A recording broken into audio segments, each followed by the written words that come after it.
ഇന്നൊരു ഭൂരിയാണ് ഉണ്ടാക്കണത്. അപ്പം എല്ലാവർക്കും പുതിയൊരു വീഡിയോയിലേക്ക് വീണ്ടും സ്വാഗതം. അപ്പോൾ കുഴച്ചെണ്ണ മാവ്, ഉപ്പും വെള്ളം, ഗോതമ്പാവാണ്.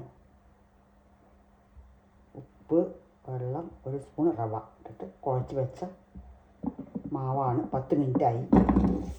നമുക്ക് ഭൂരി അമർത്താം.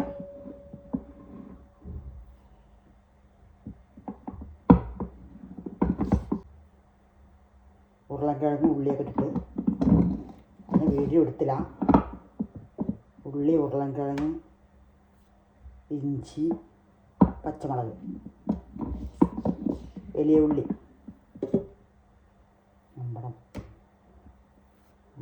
ഉരുണ്ട പോയി. അപ്പോൾ നമുക്കിങ്ങനെ എല്ലതും പരത്തിയെടുക്കാം. പരത്തിയെടുത്ത ശേഷം നമുക്ക് ചുട്ടെടുക്കാം. എല്ലാം പരത്തട്ടെ. എണ്ണയിലും തൊട്ട് കൊടുക്കണം. ഓയിലാണ്. എന്നിട്ട് നമുക്ക് ഇങ്ങനെ അമർത്തി കൊടുക്കാം. ഭൂരി ഉണ്ടാക്കുന്നതാണ്, എല്ലാവർക്കും അറിയും. നമുക്ക് എണ്ണ അപ്പുറത്ത് വെച്ചിട്ട് ചൂടാവാൻ നമുക്ക് ചുട്ടെടുക്കാം. ഓരോന്നോരോന്നായിട്ട് ചുട്ടെടുക്കാം. ഇപ്പം എണ്ണ ചൂടായി. നമുക്ക് ഓരോന്നോരോന്ന് വറുത്ത് പോരാം. ഭൂരി ഇടാം. ഉണ്ടോ? കുഞ്ഞു കുഞ്ഞി ഭൂരിയാണ്, ചെറുത്. ഇട്ട് കൊടുക്കാം. എണ്ണ നല്ല ചൂടാവണം.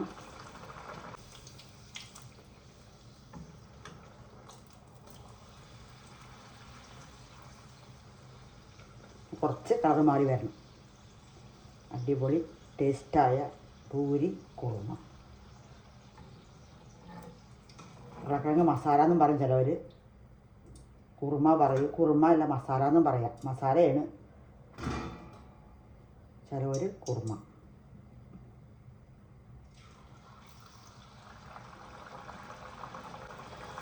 വേറെ വേറെ പേരൊക്കെ ഉണ്ടെങ്കിൽ പറഞ്ഞു തരൂ. അതൊക്കെ പറഞ്ഞാൽ ഇട്ടുപോലെ.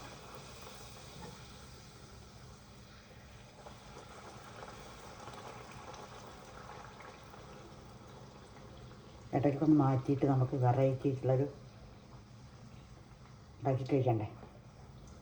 വെറൈറ്റി ആയിട്ട് ഭൂരിയോ എന്തെങ്കിലുമൊക്കെ ഒരേമാതിരി. ഓരോരുത്തർക്ക് ഇഷ്ടം ഉണ്ടാവില്ല. ഓരോരുത്തർക്ക് ഇഷ്ടം എണ്ണയിൽ വറുത്തല്ലേ പറഞ്ഞിട്ട്. എന്തെങ്കിലും ഒരു ദിവസമൊക്കെ എണ്ണയിൽ വറുത്ത് കഴിക്കുന്നതിനെ കൊണ്ട് കുഴപ്പമൊന്നുമില്ല ഞാൻ വിചാരിക്കണം.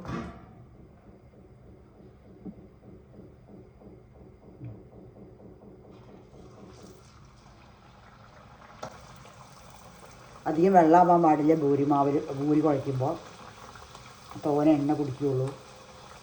എല്ലാവർക്കും അറിയും. ചിലവർക്കൊക്കെ അറിയാത്തവരുണ്ടെങ്കിൽ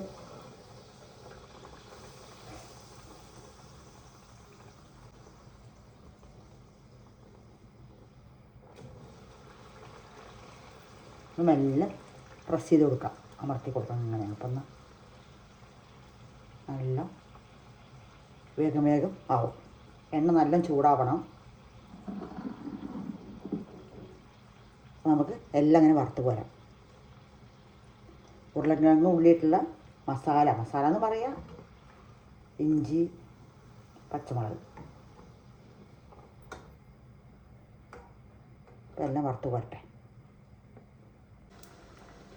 അങ്ങനെ നമ്മുടെ ഭൂരിയൊക്കെ ആയി. കാഫാക്കാം. അടിപൊളി ടേസ്റ്റുള്ള ഭൂരി.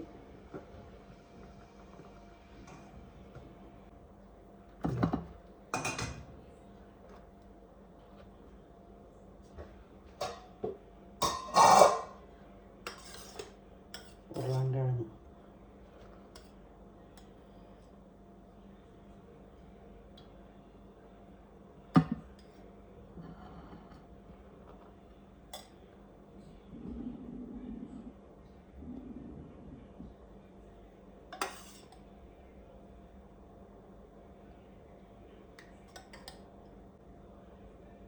കറി.